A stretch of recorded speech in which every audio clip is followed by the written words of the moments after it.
بسم اللہ الرحمن الرحیم الصلاۃ والسلام علیک یا رسول اللہ وعلی علیک و اصحابک یا نور اللہ۔ آج آپ روائی کے لیے 10 محرم کا خاص عمل نفل پڑھ کر جو دعا مانگی ہے انشاءاللہ عز و جل وہ دعا قبول و مقبول ہوگی۔ السلام علیکم ورحمۃ اللہ وبرکاتہ۔ اللہ عز و جل کا مسلمانوں پر بے انتہا کرم ہے کہ جب ہم خاص ایام میں خاص عبادت کا اہتمام کرتے ہیں تو اللہ عز و جل ہمیں اپنے خاص فضل و رحمت اور ثواب سے نوازتا ہے، ہماری دعائیں قبول فرماتا ہے، ہماری مشکلات حل فرماتا ہے۔ 10 محرم کا دن نہایت ہی خاص ہے۔ اس دن عبادت کا اہتمام کریں، اچھے اعمال کا اہتمام کریں، استغفار اور درود پاک تو کثرت سے پڑھیں، شہدائے کربلا کو اس کا اجر و ثواب ہدیہ کریں اور ان کے وسیلے سے اپنے حاجات، اپنی دعائیں، اپنے مقاصد مانگیں۔ اللہ عز و جل اس دن خالی نہیں لوٹائے گا، انشاءاللہ عز و جل ضرور بالضرور سب کو ان کی مرادیں ملیں گی۔ 10 محرم کے دن یہ نفل پڑھیں، انشاءاللہ ان نفل کی برکت سے تمام حاجات پوری ہوں گی۔ 10 محرم کے دن ظہر کی نماز سے پہلے 6 رکعت نماز نفل 2 سلام کے ساتھ پڑھیں، یعنی 6 رکعت نفل پڑھنے 2 سلام کے ساتھ پڑھیں گے۔ پہلی رکعت میں سورہ فاتحہ کے بعد سورہ شمس ایک بار پڑھیں گے، دوسری رکعت میں سورہ فاتحہ کے بعد سورہ قدر ایک بار پڑھیں گے، تیسری رکعت میں سورہ فاتحہ کے بعد سورہ زلزال ایک بار پڑھیں گے، چوتھی رکعت میں سورہ فاتحہ کے بعد سورہ اخلاص ایک مرتبہ، پانچویں رکعت میں سورہ فاتحہ کے بعد سورہ فلق ایک مرتبہ اور چھٹی رکعت میں سورہ فاتحہ کے بعد سورہ ناس ایک دفعہ پڑھیں گے۔ اس طریقے سے آپ نے اپنی 6 رکعتیں مکمل کرنی ہیں۔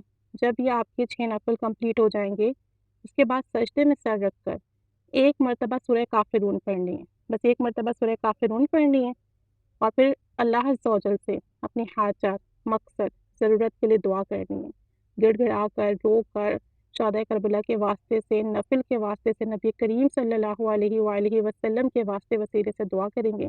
انشاءاللہ عز و جل کامل یقین ہے کہ ان نفل کو پڑھنے سے جس کی جو حاجات ہوگی، جو ضروریات ہوں گی، لیکن حاجات جائز ہو، انشاءاللہ عز و جل قبول و مقبول ہوگی، اللہ عز و جل ضرور بالضرور نوازے گا۔ اس کے ساتھ ساتھ 10 محرم کا روزہ بھی رکھیں اور درود پاک اور استغفار پڑھنے کا خاص اہتمام کریں، باوضو رہیں اور جتنا زیادہ ہو سکے تمام مسلمان کے لیے، تمام امت کے لیے دعا کیجیے۔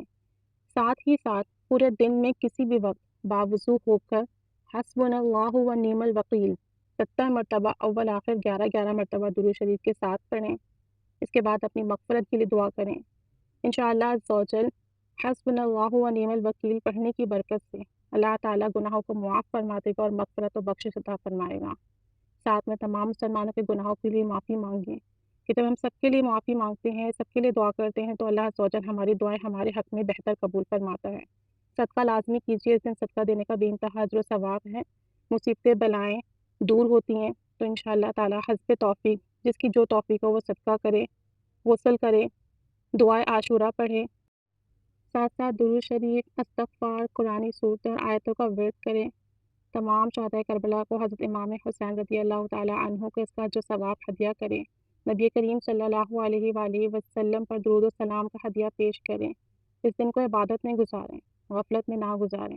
اللہ تعالیٰ سے دعا ہے کہ وہ اس دن کے صدقے تمام مسلمانوں کو اسلام پر استقامت عطا فرمائیں اور ہر طرح کی آفت بلیات سے، ہر طرح کی مشکل سے نجات نصیب فرمائیں۔ ان نفل کو پڑھنے کا اہتمام کیجیے، ساتھ میں حسبنا اللہ و نعم الوکیل 70 مرتبہ پڑھیے، ساتھ میں درود شریف اور استغفار لازمی پڑھیے۔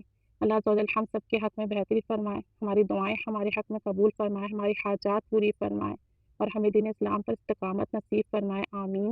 صلی اللہ علیہ محمد صلی اللہ علیہ وآلہ وسلم۔